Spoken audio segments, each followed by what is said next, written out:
Welcome back to our conversation.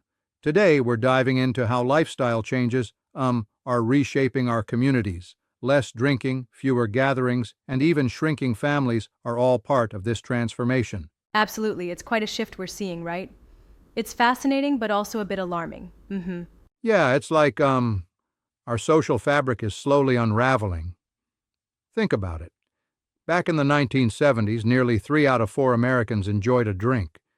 Now it's down to barely half. Yep, That decline in alcohol consumption, while healthy in some ways, also meant we lost those natural social hubs. right. It's like, without that shared social ritual, many people lose those chance encounters you might have had at a bar or community event. Exactly. And it's not just about alcohol. We're also seeing a massive drop in the time spent with friends. People are, um, retreating into their screens. It's almost like our That's real definitely a face to trend. face interactions are taking the backseat to the digital world. And that shift, I mean, while technology connects us superficially, it also makes the idea of sitting down for a coffee chat with a neighbor feel a bit archaic. Right, exactly. And speaking of neighbors, what happens when families get smaller? Our extended networks, like the Yeah, cousins and it's like we're building these family isolated bubbles. gatherings, are vanishing. When you have fewer children and smaller families, you lose all that natural support system. That reminds me of a time when, every holiday was filled with a dozen kids running around. It was chaotic but full of life. Now it's just, quiet dinners. Precisely. And that loss of connection goes hand in hand with modern conveniences. Imagine how we used to go to the store, chat with the clerk, or even bump into a friend. Now, you just tap a button and wait for Amazon deliveries. No chatter, no smiles, just efficiency. Right, not the same, is it? Absolutely not. It's like, at first, you appreciate the convenience, but over time, you realize you're missing out on the human element. Yeah, and this idea extends even into how we travel. Instead of staying in those small motels where you might catch up with a fellow traveler, now you're in an Airbnb, isolated, in someone else's private space. It's all efficient, but it's also lonelier. I mean, convenience is great, but doesn't it come with a hidden cost? It's like trading genuine, community interactions for speed and efficiency. Exactly. And here's where it gets really interesting and dangerous.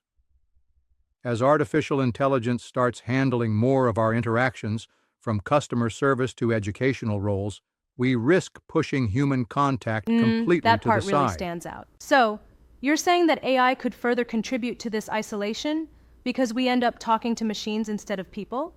Yeah, that's the point. It's almost like we're outsourcing our social lives. Instead of having a cashier or a teacher engage with us, we're interacting with systems designed to be efficient. And while that efficiency might seem, well, good on paper, it really pushes us further apart. But wait, isn't there an argument that increased technology helps us stay connected, even if it's virtual? I mean, isn't that what social media was supposed to do? Absolutely, there's that argument. But look deeper. The illusion of connection from likes and comments can't substitute for the richness of real Yeah, I get human that. interaction. It's like a digital pat on the back compared to a full on conversation. That's a fair point, but still, are we really choosing AI interactions because we're lazy? Or is the system, built in a way that discourages deeper connection? It's a bit of both, really. Economic and technological changes have turbocharged this trend. Convenience wins out when you're, say, ordering dinner or a book, because who really has time for that extra chat? True, but true. But that's where I respectfully challenge some assumptions. I mean, some could argue that this efficiency frees up time to actually build new types of connections. Isn't that possible? Sure, that's an interesting perspective, but the danger is that when we're just interacting with screens, we end up in a loop of convenience that further isolates us. Like, it's a cycle that may erode the community bonds that underpin a strong democracy. I see what you mean. Right. Because a democracy isn't just about voting. It's about how we engage with each other as human beings. Without those personal bonds, trust starts to evaporate. Absolutely. And when trust and genuine relationships weaken, the foundations of our democratic society begin to crumble. It's not just a matter of fewer drinks or a smaller family. It's about the latent effects on how we build communities and rely on each other. Yes, exactly. So this isn't just a, personal lifestyle shift. It's got broader societal implications. Right. It's a shift that's deeply rooted in how we value human connection. And the irony is, even as we seem to be gaining health benefits from less drinking or fewer risky behaviors, we're losing something so fundamental: our camaraderie, our social It's glue. like trading off one valuable aspect for another that's, less valuable. And then there's the whole aspect of family. With declining fertility rates and people marrying later, or not at all, the younger generations are coming up without the same natural networks. Cousins, extended family, those shared traditions, these are disappearing little by little, right? Exactly. And it's not just about personal relationships. Those networks historically were the bedrock for community resilience. Think of the days of big family reunions, shared holiday meals.